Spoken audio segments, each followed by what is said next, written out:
This journey is so fun. Get ready today because I am sharing something with you that is so simple and so practical that it is going to change your day to day existence right now. And it is just going to make your life so much more fun, easeful, and beautiful.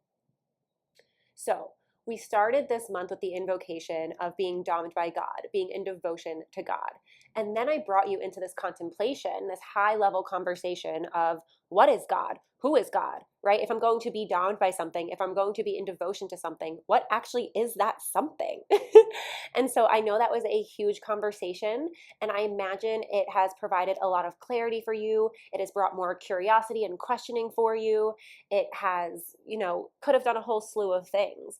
And so now what I want to do is to bring it back down, to bring it into the practical, to bring it into the day to day. How can I actually play with this energy, this experience of being domed by God, of being in devotion to God?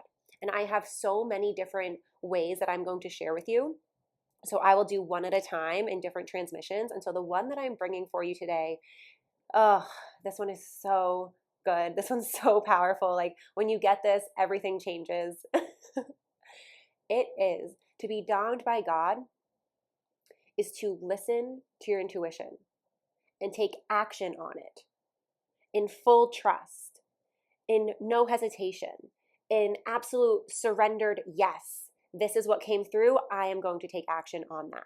Because I really view our intuition as God. I don't know if I included that in the last transmission, but that's also another way that I experience God. It is the divine consciousness coming through us and guiding us. And I truly believe that when we listen to our intuition and take action on our intuition, that brings us into the divine timing, into synchronicity, into flow. And within that, this is not always meaning that everything needs to happen exactly the way you want it. A, it's always this or something better. But B, sometimes we could follow our intuition and things might like blow up in our face, for lack of a better phrase. That doesn't mean that it was wrong to listen to our intuition. That simply means there's a bigger game at play that we can't see yet. And if we zoom out and trust in that process, we'll know that there's something we're meant to be learning here. There's something beautiful that's meant to be happening here. Like a very classic example is you can be stuck in traffic and you're late to the appointment that you're going to. But then right, the divine timing of all of that, right? You might be angry in the moment. Oh, I'm stuck in traffic. This is terrible. I should have left 10 minutes earlier or whatever, stories you get in. Or you realize like, oh wait, two beautiful ways to approach traffic. It's like, wow, I got extra time. I get to like jam out more in my car. I get to like sing some songs. I get to just I get to have a moment of pause. This is so great. And I always layer on top of that, wow, right, what if this was protecting me from being in an accident? What if this was protecting me from something that I don't even know of? That's like a very real example of how we have no idea what's going on, like the quote unquote chaos in our lives. We truly have no idea what the divine orchestration of that is. And I'm also in the belief that it's always for the best. And so that way, anytime that something quote unquote terrible happens, it's like, how could this be benefiting me? What is the other perspective here? And this is not to like gaslight yourself or to diminish things or just be in like delulu positivity. There's actually a truth within this of like everything is happening in divine timing in its perfection. And if I can look and see that and open to that possibility, that creates so much more joy in my life. That creates so much more ease in my life. That creates so much like more play and softness in my life. Like, why would I not want to be in that? And that also just is a true knowing and belief that I have encoded in my belief systems. And so you may not have that. So I share that with you simply to offer the invitation for you to download that perspective if it sounds really expansive for you. Because, right, like, why would you not want that? So, to be domed by God for me is to be listening to my intuition and taking action on my intuition without all of this questioning, without all the story, without asking how or like what's going to happen or like this fear. All of those things could come through, but I still take the action anyway. And this is really a practice. This is a practice of devotion because we all know, like sometimes our intuition tells us to do something and it can be scary as fuck. And the work is, the evolution here, the growth is to still do the thing anyway, because I truly trust and know if this intuitive seed is coming into me, There is something here for me. And that is the easiest and best way to guide my life. And so I say, like, it's so simple to be domed by God. It's so simple to live in flow and harmony and ease and bliss. It's so simple. And that's my job, to make things really simple for you. That's the genius in it. And simultaneously, I know it's not always easy. I remember hearing that from a meditation teacher like 10 years ago. It's stuck with me ever since, right? Simple doesn't always mean easy.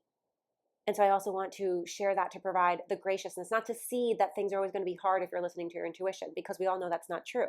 A lot of times it does create a lot more spaciousness, a lot more flow, a lot more play. Like, it's really exciting energy to listen to our intuition. And there will be moments where it's harder, sometimes. And so just to have that graciousness, that patience, that's not a word, to have that patience, to have that patience with ourselves, that it doesn't mean we listen to the wrong thing, because you can go into the spiral, oh, this is hard, it's not supposed to be that way. No, delete all that stories. It might be hard because that's actually an activation and an initiation for you to be more in your power. It's an opportunity for you to increase your strength, your power, your resiliency. Whatever is being called for you in that moment, to expand you, to bring you into more mastery. That's what's happening in those moments. So my question for you is, in one day, like, reflect on today. Have you been listening to your intuition? Have you been asking? So that's the other piece, to ask. So it's not just listening and acting. I forgot a key critical component. The first step is to actually ask. The prayer, the blessing, the invocation that I start every day with is, what do you want me to do today? What do you want me to do today? How can I be best of service? And I ask this multiple times throughout my day. There's like a constant reset that's happening. And if prayer is a code, I really believe, like, right, we're this technology, we're these computer systems. It's the coding. So every time you put a prayer in, it's putting a code into the system, and then it's allowing that to dictate what program runs, right? What program runs? Are you running the program of play, creation, trust? Or are you running the program of fear, confusion, disconnection? A way to plug in and connect is asking, okay, what's needed of me in this moment? What do you want me to do right now, God? Like, and then I can make it a little bit kinky, right? We can bring in some of the fun. Like, oh, like, what do you want me to do today? How do you want to use me? How can I be best used? And that makes a fun game. And so ask, and then allow the answer to come through, right? That's the listening. Allow the answer to come through. Usually, it can be quite clear. It only gets muddy because we make it muddy. We're like, oh, well, that couldn't have been my intuition, or oh, it could have been that voice, or whatever. Like, right? We create the story around it. We create the contraction around it. Usually the intuition is like a neutral energy. It's clear, it's there, and then you add on narrative on top of it, which then dilutes your intuition, and that creates a lot of the, oh, I don't know what to do, or this is scary now, or whatever comes in. So ask, what do you want me to do in this moment? Like I said, I reset this constantly throughout my day. Like, if I'm going out to eat, what do I want to eat? And I just trust the first thing that comes through. I don't try to decide from the mind, what do I want to eat? Today from the mind, after a therapy appointment, I was okay, like, I really want to go get these tacos. That'll be like really delicious. And then I was like walking, and I passed by this new restaurant that my friend had told me about, and I'd never been. And my mind was like, well, I really want those tacos. Like, let's just keep walking. But then I got the intuitive ping, like, no, like, eat at this restaurant.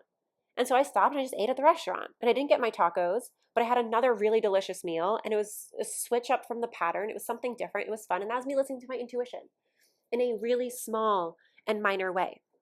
And that's really what the invitation is for you, is like, practice with listening to your intuition in these really small, insignificant moments to build that muscle, because it is a muscle. The more you listen to it, the more you act on it, the more you'll trust it, the easier it will become. And then you can keep doing that with the bigger experiences. Where do I live? What do I offer next? Like, is this the right person for me? Those are really big questions. And if you are not connected to your own truth, your own knowing, your own intuition in the day-to-day, in the little moments, if you're not trusting that, it's going to be so much harder to trust it for the big questions. So play around with this today. Like, my questions for you are, how often are you ignoring your intuition? How often are you actually listening to your intuition? How often are you asking your intuition? When are you in the mind versus intuition? And really, like, when are you not acting on the intuitive hits that you get, and why not? What comes up for you in those moments? And then to, at least for just this day or for just the next hour, be in devotion to your intuition. Like, I'm going to ask, I'm going to listen, I'm going to act. I'm going to ask, I'm going to listen, I'm going to act. And this is going to profoundly change your life. And the more you do this, the easier it becomes, the more fun it becomes, the bigger you get to play. And that's a really beautiful space to be in. So that's what I'm going to leave you all with right now. And we'll be back soon. Sending you a lot of love. Mwah.